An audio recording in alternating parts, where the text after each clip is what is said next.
नमस्कार दोस्तों, स्वागत है आपका स्टडी फॉर सिविल सर्विसेज में। वीडियो को पूरा देखिए। कोई भी आपका फीडबैक है, कोई सजेशन है, तुरंत वीडियो में कमेंट करके जरूर बताइए। अच्छा लगे तो वीडियो लाइक जरूर कर लीजिए और ऐसे वीडियो लगातार फ्री में पाने के लिए चैनल को तुरंत सब्सक्राइब कर लीजिए और बेल आइकन को जरूर टैप कर लीजिए ताकि आगे भी सारे वीडियो आपको मिलते रहे। यूट्यूब में फॉलो करते हैं तो प्लीज ये वाला फ्री टेलीग्राम चैनल जरूर ज्वाइन कर लीजिएगा। सारे नोटिफिकेशन, सारे अपडेट यहीं पे आते हैं, ध्यान रखिएगा। स्टडी फॉर सिविल सर्विसेज का कोई भी पेड ग्रुप अगर आपको ज्वाइन करना है तो सिर्फ 8564880530969086089723864455 यही नंबर है हमारे, सिर्फ जहां पे कॉल या व्हाट्सएप कर सकते हैं। इंस्टाग्राम पे हमारा पेज जरूर फॉलो कर लीजिएगा, studyforcivil.services है। ट्विटर पे हमको जरूर फॉलो कर लीजिएगा, @studyforcivils है। सारे क्वेश्चन अटेम्प्ट करिए और स्कोर अपना तुरंत कमेंट करके बताइए। नमस्कार दोस्तों, स्वागत है आपका स्टडी फॉर सिविल सर्विसेज में। ब्लॉक एजुकेशन ऑफिसर यानी बीओ परीक्षा जो आपकी अपकमिंग वैकेंसी है, उसके लिए हम लगातार अपने मॉड्यूल बेस्ड पेड क्वेश्चंस को देख रहे हैं। उसको कंटिन्यू करेंगे आज के फर्स्ट क्वेश्चन के साथ। पिछले वीडियो जितने भी हैं देख लीजिए, नीचे प्लेलिस्ट में भी होंगे, अगर आपने नहीं देखे हैं तो देख लीजिए उनको। तो पहला क्वेश्चन हमसे है कि भारतीय संविधान का कौन सा अनुच्छेद मुख्यमंत्री यानी कि जो राज्यों के स्टेट्स के मुख्यमंत्री होते हैं इनके कर्तव्यों को परिभाषित करता है। तो क्या क्या ड्यूटीज हैं किसी चीफ मिनिस्टर की, ये सब हमारे कॉन्स्टिट्यूशन का जो पार्ट 6 है, ठीक है, उसके अनुच्छेद 167 में मेंशन्ड है, ठीक है। तो सी ऑप्शन को चूज करेंगे।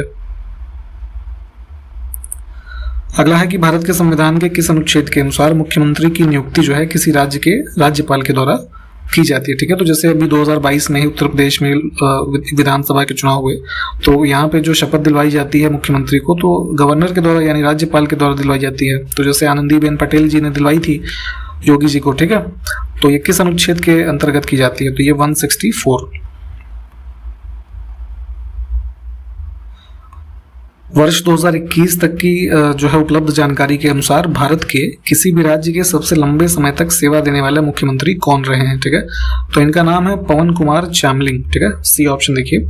इन्होंने लगभग जो है ये बेसिकली सिक्किम से संबंधित है, सिक्किम स्टेट के चीफ मिनिस्टर रहे थे लगभग लगातार जो है 24 साल 165 दिन, ठीक है।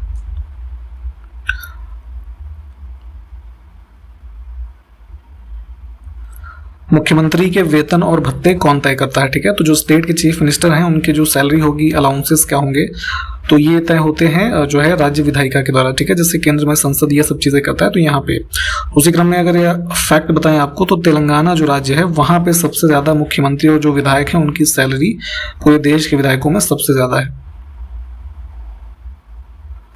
देखिए विधान परिषद, जैसे कुछ हाउस जो हमारे 6 राज्य ऐसे हैं जहां पे 2 सदन है, ठीक है। विधान परिषद है और विधान सभा, तो ये लोअर हाउस होता है, ये अपर हाउस होता है। जैसे केंद्र में संसद में होते हैं ना राज्यसभा और लोकसभा, तो उसी प्रकार विधान परिषद में जितने सदस्य होते हैं, तो राज्यसभा के तरह ही इनका भी जो है कह लीजिए कुछ स्ट्रक्चर और जो कार्य करने की प्रणाली है वो होती है। तो विधान परिषद के 1/3 सदस्य प्रति 2 वर्ष पे जो है रिटायर हो जाते हैं, ठीक है, क्योंकि इनका कार्यकाल क्या होता है 6 वर्षों का है ना।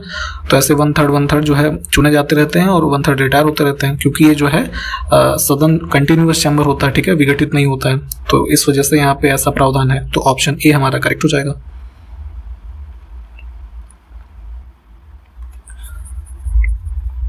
निम्नलिखित में से किसे राज्य की विधानसभा को भंग करने का अधिकार है, ठीक है। तो डिसॉल्व करने का लेजिस्लेटिव असेंबली को जो पावर है वो जिस स्टेट में होता है राज्यपाल को, ठीक है। डी ऑप्शन करेक्ट हो जाएगा। केंद्र में जैसे ये राष्ट्रपति कर सकते हैं, जब मान लीजिए कोई मेजॉरिटी में सरकार अल्पमत में आ जाए, ठीक है, तो ऐसी स्थिति में यहाँ पर डिसॉल्व करने की शक्ति राज्यपाल के पास होती है। निम्नलिखित में से किस भारतीय राज्य में द्विसदनी विधायिका नहीं है। तो अभी हमने देखिए ऊपर देखा था ना कि 6 ऐसे राज्य हैं जहाँ पे 2 हमारे हाउसेज हैं, ठीक। तो अब इसमें अगर हम बात करें तो तमिलनाडु में जो है देखिए 2 हाउस नहीं है, ठीक है। आपका कर्नाटक, मध्य प्रदेश नहीं, महाराष्ट्र, उत्तर प्रदेश, फिर बिहार, इसके अलावा तेलंगाना और आंध्र प्रदेश, ठीक है। ये ऐसे स्टेट्स हैं जहाँ पे 2 हाउसेज हैं और 2 हाउसेज होने का जो प्रावधान कॉन्स्टिट्यूशन करता है वो आर्टिकल 168 के तहत है। अब देखिए विधान परिषद के बारे में गलत कथन को चुनना है, ठीक है। तो देखिए कोई भी विधानसभा किसी स्टेट का है, अगर मान लीजिए उस स्टेट में विधान परिषद है तो उसके उन्मूलन के लिए यानी कि उसको समाप्त करने के लिए एक रेजोल्यूशन को पास कर सकता है, ठीक है। तो ये कथन बिल्कुल हमारा ठीक है। दूसरा है कि जो मनी बिल होते हैं यानी कि धन विधेयक, तो उसके मामले में विधान परिषद इसे अस्वीकार नहीं कर सकता, ठीक है। तो यहाँ तक तो ठीक है, कोई भी मनी बिल जैसे लेजिस्लेटिव काउंसिल में जाएगा तो वो उसको जो है रिजेक्ट नहीं कर सकते। लेकिन दूसरा इसमें लिखा है कि इसमें कोई संशोधन वो प्रस्तावित कर सकता है, तो ये भी गलत है, उसमें वो जो संशोधन है ना उसको भी नहीं कर सकते, तो इसमें दूसरा गलत हो जाएगा, सिर्फ पहला सही है। इसमें जो है वो मनी बिल के संदर्भ में कोई मान लीजिए एडवाइस कर सकते हैं, परंतु लेजिस्लेटिव असेंबली जो है वो उसको माने या ना माने वो उसके डिस्क्रिप्शन पे होता है। भारत के संविधान के अनुसार एक राज्य विधानसभा के सदस्यों की अधिकतम संख्या कितनी हो सकती है, ठीक है। यानी कि जो स्टेट्स हमारे हैं तो उसमें लेजिस्लेटिव असेंबली में किसी भी राज्य में 500 से ज्यादा मेंबर्स यानी कि 500 से ज्यादा विधायक नहीं हो सकते, ठीक। C option. जैसे उत्तर प्रदेश में सबसे ज्यादा पूरे देश में विधायक होते हैं कितने, 403। अब देखिए कोई विलयन यानी कि जो सॉल्यूशन होता है, ठीक है, उसके संदर्भ में सही कथन को चुनना है। तो इसमें लिखा है कि विलयन बनने से साधारणतः उसके घटकों की रासायनिक प्रकृति जो है परिवर्तित नहीं होती है। तो जैसे चीनी और पानी का आप एक सॉल्यूशन बनाइए, ठीक है, तो केमिकल कॉम्पोजिशन उसका चेंज नहीं होता, यही कहा जा रहा है। तो सामान्यतः ये तो बात तो ठीक है। दूसरा है कि विलयन अस्थायी एवं पारदर्शक होता है, तो ये स्टेटमेंट थोड़ा गड़बड़ है कि जरूरी नहीं कि वो टेम्परेरी हो, परमानेंट भी होते हैं सॉल्यूशन, और ट्रांसपेरेंट भी हर समय नहीं होते हैं। तो सिर्फ ऑप्शन ए को चुनेंगे हम। अब देखिए विलयन की भौतिक अवस्था किस रूप में होती है ये बताना है, ठीक है। तो कोई भी जैसे सॉल्यूशन दो चीजों का एक तरीके से मिश्रण ही तो होता है। तो जैसे सॉलिड का हमने देखा था, जैसे पानी और चीनी या नमक ले लीजिए, ठीक है। फिर जैसे ये लिक्विड्स के भी होते हैं, ठीक है। और फिर जैसे गैसेस, हमारा वायु का एग्जांपल आप ले लीजिए, वायु क्या है, गैसों का विलयन ही तो है। तो इस प्रकार से ये तीनों ही हमारे जो हैं ये अवस्थाएं होती हैं सॉल्यूशन की। तो 1 2 3 इसको चुनेंगे। निम्नलिखित में से कौन कोलाइड के उदाहरण है, ठीक है। तो देखिए कोलाइड क्या होता है बेसिकली, अगर इसको सिंपल से भाषा में समझिए तो जैसे दो पदार्थों का ये विषमांग जो है मिश्रण होता है, ठीक, तो उनको बोला जाता है कोलाइड। अब यहाँ पे देखिए अगर इसके हम साइज की बात करें तो लगभग जो है ये बहुत ही सस्पेंडेड पार्टिकल जो है जो इस सब्सटेंस में होते हैं किसी कोलाइड में, बहुत ही माइन्यूट, करीब जो है नैनोमीटर, 1 से लेके 1000 नैनोमीटर का रेंज होता है इनका, तो वो इसमें जो है शामिल होते हैं किसी कोलाइड में, ठीक। तो दूध, धुआं, मक्खन, बोरिक एसिड और रक्त, 5 एग्जाम्पल हमारे पास हैं। ये सारे के सारे जो हैं ये हमारे कोलाइड के एग्जाम्पल्स हैं, ठीक है। तो यहाँ से डी ऑप्शन को चुनेंगे। माइक्रोस्कोपिक लेवल पे जाके इनको देखना पड़ता है क्योंकि ये नग्न आंखों से आप इसको देख भी नहीं सकते, ठीक है। तो कुछ ऐसा एक सॉल्यूशन होता है ये कोलॉइड। निम्नलिखित में से कौन सी धातु हवा के साथ प्रतिक्रिया करती है, यानी कि अगर ओपन एयर में रखेंगे तो इन मेटल्स में रिएक्शन होगा किस में, ठीक है। तो यहाँ पे मोस्ट स्टेबल मेटल इसमें से देखेंगे तो होते हैं सोना और प्लेटिनम, इसमें कोई रिएक्शन नहीं होगा। चांदी और निकल में हो जाएगा। तो 3 और 4 वाला ऑप्शन चूज करेंगे हम। हाइड्रोलिसिस एक रासायनिक प्रतिक्रिया का सामान्य रूप है जहां निम्नलिखित में से किसका उपयोग ज्यादातर किसी विशेष पदार्थ के बीच मौजूद रासायनिक बंधों को, यानी कि जो केमिकल बॉन्ड्स होते हैं उसको ब्रेक करने के लिए किया जाता है, ठीक है। तो यहाँ पे हम हाइड्रोलिसिस में यूज करते हैं वाटर को, ठीक। ऑप्शन ए करेक्ट होगा। आपको ये बताना है कि हाइड्रोलिसिस जो है कितने प्रकार की होती है, ठीक है, जरा कमेंट करके बताइए तुम।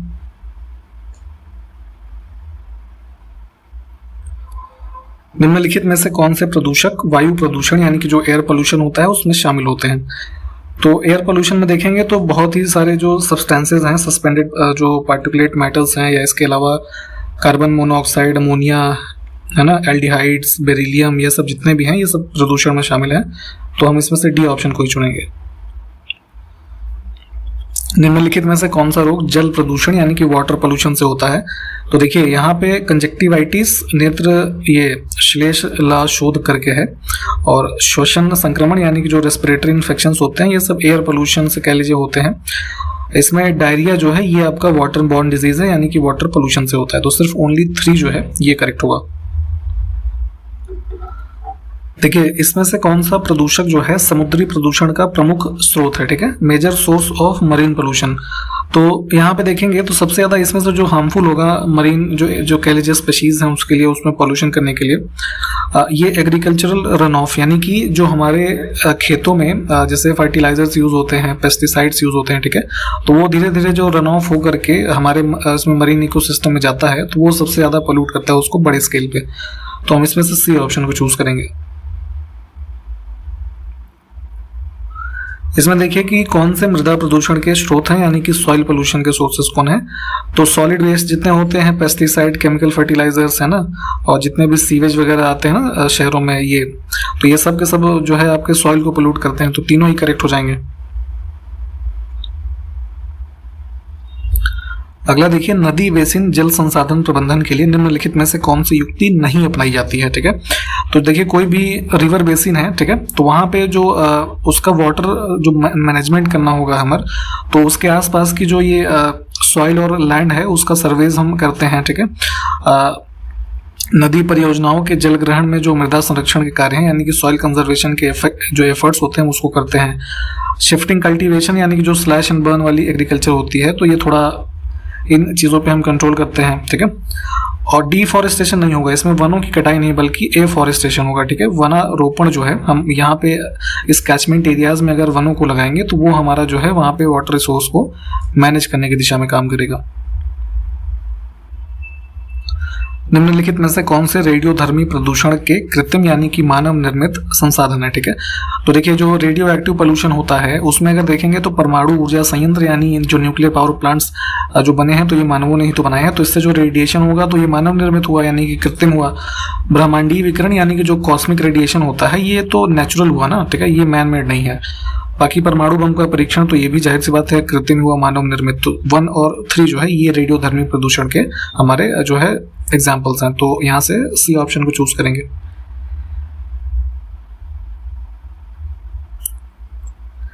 देखिए जो हमारा नॉइज पोल्यूशन होता है, ठीक है, ध्वनि प्रदूषण, तो उसमें हृदय में दर्द और धमनियों का संकुचन होना अगर शामिल है किसी ऐसे ध्वनि प्रदूषण से, तो ये किस प्रभाव में आएगा ये बताना है, ठीक है। तो अगर ऐसे कोई नॉइज पोल्यूशन हो रहे हैं जहां से आपके हार्ट और आर्टरीज वगैरह जो है इसमें प्रॉब्लम है, तो ये आपके शारीरिक प्रभाव हो रहा है ना, यानी कि फिजियोलॉजिकल इफेक्ट है आपके ऊपर, ठीक, ऑप्शन ए।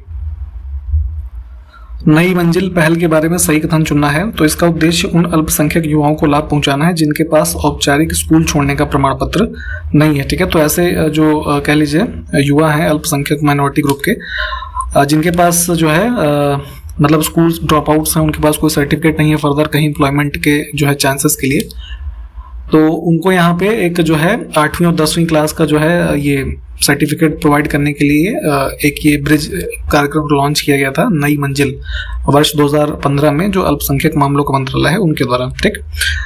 तो दूसरा है कि इसमें जो प्रशिक्षु हैं उनकी आयु 17 से 35 वर्ष के बीच में होनी चाहिए, तो ये कथन भी ठीक है, और अल्पसंख्यक का समुदाय के लोग ये हों, तो दोनों ही ठीक है। ऑप्शन हम सी को चूज करेंगे।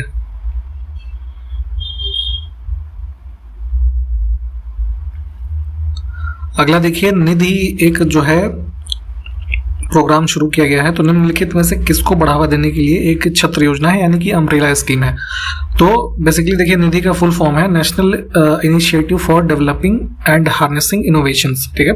तो युवा और जो नए इनोवेटर्स हैं उनको एक तरीके से प्रमोट करने और आने वाले लगभग 5 वर्षों में जो स्टार्टअप्स वगैरह हैं इन सबकी संख्या जो है जितने भी हैं उन सबको दोगुना करने के लिए एक इस स्कीम को लॉन्च किया गया, निधि को, जो हमारा department of science and technology है केंद्र सरकार का, इसके द्वारा, ठीक। तो ध्यान रखेंगे इसमें ऑप्शन ए जो है ये करेक्ट है। अगला देखिए, इंस्पायर भारत सरकार की निम्नलिखित में से किस पर एक सतत पहल है, ठीक है। तो देखिए इंस्पायर प्रोग्राम को भी डीएसटी यानी कि department of science and tech जो है इसके द्वारा वर्ष 2008 में शुरू किया गया था, और इसमें जो विज्ञान और अनुसंधान के लिए जो टैलेंट है, ठीक है, देश में, उसको अपनी ओर आकर्षित करना ताकि साइंटिफिक एक्टिविटीज को जो है आगे फर्दर डेवलप किया जा सके। बी ऑप्शन करेक्ट होगा। अभी इसमें नाम ध्यान रखिएगा कि इंस्पायर जो है इसका नाम अब जो है चेंज किया गया है, अब ये कर दिया गया है मानक, ठीक है। तो मानक का फुल फॉर्म है कि मिलियन माइंड्स ऑगमेंटिंग नेशनल ये एस्पिरेशंस एंड नॉलेज, है ना, ऐसे करके पूरा है। तो थोड़ा डिटेल में भी इसको पढ़ लें, इसमें बी ऑप्शन करेक्ट है फिलहाल। सागरमाला प्रोजेक्ट के बारे में गलत कथन को चुनना है। तो देखिए, जो हमारा मिनिस्ट्री ऑफ शिपिंग है यानी कि जहाजरानी मंत्रालय, उनका ये कार्यक्रम है जिसको कि उनके द्वारा शुरू किया गया है। तो ये कथन बिल्कुल ठीक है, 2015 से इसको जो है अप्रूवल दिया गया है। दूसरा है कि मुख्य उद्देश्य इस सागरमाला प्रोजेक्ट का है कि न्यूनतम बुनियादी ढांचे के निवेश के साथ एक्जिम यानी कि जो एक्सपोर्ट और इंपोर्ट एक्टिविटीज है देश से, उसको और घरेलू व्यापार जो है उसके लिए जो रसद लागत है उसको कम करना है। ठीक है, तो लॉजिस्टिक कॉस्ट जितनी है, चूंकि ये पोर्ट डेवलपमेंट का काम है हमारे कोस्टल रीजन पे सागरमाला का मुख्य उद्देश्य, तो यहाँ से जो एक्सपोर्ट इंपोर्ट की एक्टिविटीज हैं, तो यहाँ पे ट्रैवलिंग कॉस्ट और हर तरीके का जो उसमें कॉस्ट कटिंग हो सकता है, domestic trade as well as external trade, उसमें मिनिमम इंफ्रास्ट्रक्चर के साथ इस चीज़ को डेवलप करना इसका मेन ऑब्जेक्टिव है। तो ये भी तो ठीक है, तो दोनों इसमें सही है, तो गलत कोई नहीं है, तो नन वाला ऑप्शन यानी कि डी ऑप्शन को चूज करेंगे।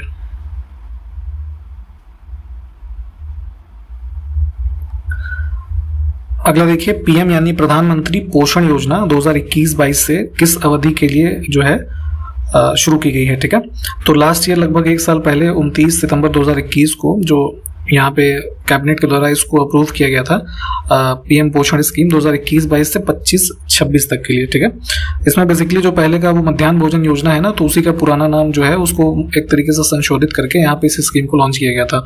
तो वही ऑब्जेक्टिव है इसका, इसमें सी ऑप्शन करेक्ट है, इसको ध्यान रखें। देखिए, मल्टी मॉडल कनेक्टिविटी प्रोजेक्ट के लिए जो पीएम गति शक्ति राष्ट्रीय master plan last year launch किया गया था अक्टूबर में 2021 में, तो उसके लिए कुल जो फाइनेंशियल यानी वित्तीय परिव्यय क्या है, ठीक है, फाइनेंशियल आउटले टोटल इस स्कीम के लिए दिया गया है 100 लाख करोड़ रुपए।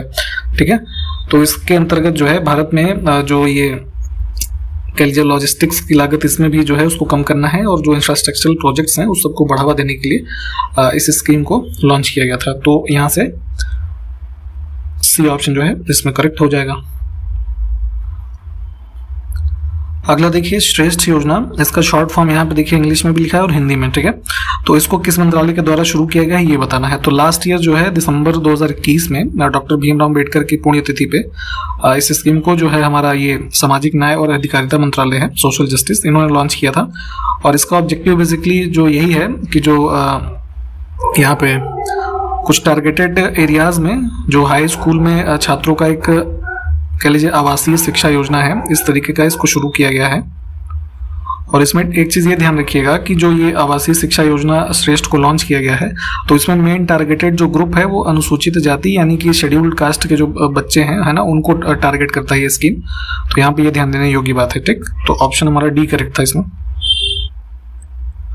सही कथन इसमें से चुनना है। तो देखिए, इंडिया सेमीकंडक्टर मिशन को 2021 में, बेसिकली दिसंबर 2021 में लॉन्च हुआ था ये। तो इसमें 60,000 करोड़ रुपए नहीं, देखिए 76,000 करोड़ रुपए के कुल वित्तीय परिव्यय यानी फाइनेंशियल आउटले के साथ इसको लॉन्च किया गया था। जो कंपनियां भारत में सेमीकंडक्टर्स के विकास और निर्माण के केंद्र में इकोसिस्टम डेवलप करना चाहती हैं, तो वहाँ पे ये जो है उनको एक तरीके से लुभाने के लिए इस स्कीम को लॉन्च किया गया, ताकि इंडिया में भी जो है सेमीकंडक्टर वगैरह का मैन्युफैक्चरिंग शुरू किया जा सके। ठीक है, क्योंकि अभी मोस्टली आप देखेंगे तो इधर ताइवान और ये जो वियतनाम, ये सब कंट्रीज हैं, इसमें काफ़ी मैन्युफैक्चरिंग में सेमीकंडक्टर्स के काफ़ी आगे हैं। ठीक, तो पहला कथन तो जो है इसमें क्या है, गलत हो गया। दूसरा है कि सेमीकंडक्टर एक चालक और एक कुचालक के बीच में विद्युत चालकता के मध्यवर्ती के रूप में कार्य करता है। ठीक है, तो नाम ही इसका सेमीकंडक्टर है क्योंकि ये जो है इंसुलेटर के तरीके कार्य करता है। ठीक है, एक कंडक्टर और नहीं, माफ कीजिएगा, इसमें जैसे इसको इंग्लिश में ऐसा समझे तो एक कंडक्टर और इंसुलेटर के बीच में ये इंटरमीडिएट के रूप में काम करेगा सेमीकंडक्टर। ठीक है, इसका सबसे बड़ा एग्जांपल जैसे सिलिकॉन जो होता है, ठीक है, वो होता है। तो दूसरा इसमें सही है, पहला गलत हो जाएगा। मिशन कर्मयोगी को कार्मिक लोक शिकायत और पेंशन मंत्रालय के द्वारा सितंबर इसमें से किस वर्ष में शासन को बढ़ाने के उद्देश्य से जो है शुरू किया गया है। ठीक, तो ये बेसिकली जो है इसको 2020 में शुरू किया गया था, ऑप्शन बी।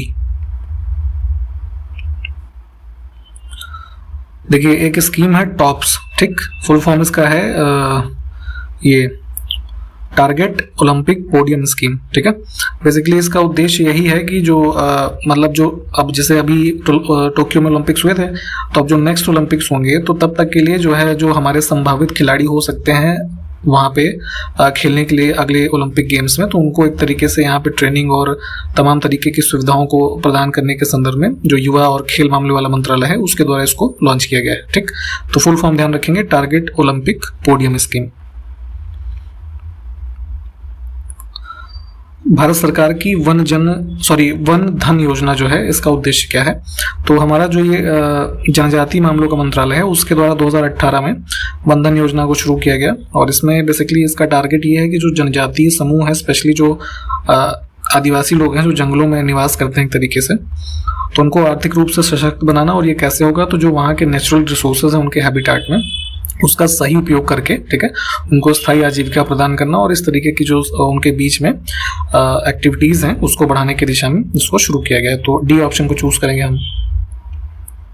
भारत के पहले portable solar roof top system का उद्घाटन अप्रैल 2022 में इसमें से किस मंदिर परिसर में किया गया था? तो ये जो है इसको ध्यान रखिएगा, काफ़ी इंपॉर्टेंट भी है। इसको बनाया गया है स्वामीनारायण अक्षरधाम मंदिर, जो कि गुजरात में है। ठीक है, एक मंदिर ये दिल्ली में भी है, तो उससे कंफ्यूज नहीं होना है। जो गुजरात में है वहाँ पे इसको इनॉग्रेट किया गया था। 2016-17 के दौरान ग्रामीण युवाओं में उद्यमिता के अवसर बढ़ाने के उद्देश्य से इसमें से कौन सा कार्यक्रम शुरू किया गया था? तो ग्रामीण विकास मंत्रालय के द्वारा यहाँ पे स्टार्टअप विलेज एंटरप्रेन्योरशिप प्रोग्राम जो है इसको लॉन्च किया गया था। देखिए, काफ़ी पुरानी स्कीम्स हैं लेकिन पूछी जाती हैं। यूपीपीएससी आयोग का ये नियम है, जैसे अभी एक एग्जाम आरओ का हुआ था लास्ट ईयर, वहाँ पे ऐसी स्कीम पूछी जो कभी किसी ने सोचा नहीं था कि उसको कभी पूछा जा सकता है। ठीक है, तो इस वजह से इनको जो है यहाँ पे कवर किया जा रहा है, तो आप भी इनके बारे में थोड़ा डिटेल में अपने नोट्स में से पढ़ते रहिएगा। निम्नलिखित में से कौन सा कार्यक्रम विज्ञान और प्रौद्योगिकी मंत्रालय के द्वारा शुरू किया गया है? ठीक है, तो देखिए, बायोटेक किसान यानी कि बी ऑप्शन में जो ये हमारा लिखा है, इसको 2017 में शुरू किया गया है आपका जो है यही DST department of science and tech के द्वारा। और इसमें इसका टारगेट ग्रुप ये है कि जितने भी जो है ये देश भर के साइंटिस्ट है ना, फार्मर्स, और जितने भी ये साइंटिफिक इंस्टीट्यूशंस हैं, इनको आपस में जोड़ा जा सके किसी माध्यम से, और जो एग्रीकल्चर की दिशा में नवाचार हो सकते हैं, ठीक है, विज्ञान को यूज करके, उन सबको आगे बढ़ाया जाए। उत्तर प्रदेश विधानसभा के वर्तमान अध्यक्ष यानी कि स्पीकर जो है कौन है? ठीक, तो अभी जो नया इलेक्शन 2022 में हुआ तो उसके बाद यहाँ पे चुने गए हैं सतीश महाना, ठीक है, भारतीय जनता पार्टी से। निम्नलिखित में से किस विश्वविद्यालय की स्थापना भारत की स्वतंत्रता के बाद की गई है? ठीक है, तो इसमें देखिए, लखनऊ विश्वविद्यालय जो है ये फाउंड हुआ था 1921 में, अलीगढ़ मुस्लिम विश्वविद्यालय 1920 में, बनारस हिंदू विश्वविद्यालय जो है इसकी फाउंडेशन हुई है 1916 में। ठीक, और यहाँ पे जो पंडित दीनदयाल उपाध्याय विश्वविद्यालय है गोरखपुर का, इसकी फाउंडेशन हुई है 1957 में। हाँ, ठीक। निम्नलिखित में से किन क्षेत्रों में भारत में उत्तर प्रदेश का प्रथम स्थान है? ठीक है, तो ओवरऑल इंडिया में देखेंगे तो सर्वाधिक नलकूप से सिंचित क्षेत्रफल जो है खेतों का, वो उत्तर प्रदेश का ही है। दूसरा है कि सर्वाधिक दुग्ध उत्पादन यानी कि मिल्क प्रोडक्शन में उत्तर प्रदेश ही प्रथम स्थान पे है। सर्वाधिक डाकघर यानी पोस्ट ऑफिस की संख्या के मामले में भी जो है प्रथम स्थान है। तो तीनों को चुनेंगे।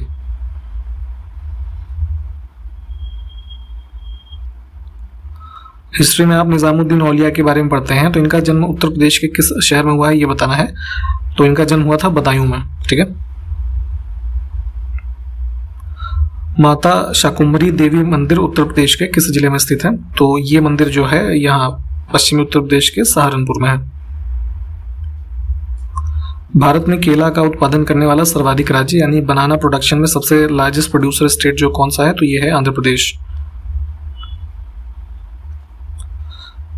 अगला है कि सबसे बड़ी कोल्ड स्टोरेज क्षमता वाला राज्य निम्नलिखित में से कौन सा है? ठीक है, तो पूरे इंडिया में देखेंगे तो सबसे ज्यादा जो कोल्ड स्टोरेजेस हैं एग्रीकल्चरल प्रोडक्ट्स को स्टोर करने के लिए होता है ना, लॉन्ग टाइम तक यहाँ पे रखा जाता है, जैसे आलू वगैरह को आपने देखा होगा, तो ये सबसे बड़ी फैसिलिटीज ऐसी कोल्ड स्टोरेज की है उत्तर प्रदेश में।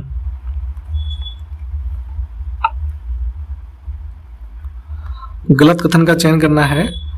तो भारत में हर 5 साल में कृषि जनगणना यानी कि जो एग्रीकल्चरल सेंसस होता है उसको किया जाता है, तो ये कथन तो ठीक है। दूसरा है कि हाल ही में कृषि और किसान कल्याण मंत्रालय ने 10वीं कृषि जनगणना जो 2021-22 से शुरू हुई है इसको शुरू किया है, तो ये 10वीं नहीं है, ये जो हो रही है 11वीं है। ठीक, तो इस वजह से ये गलत हो जाएगा।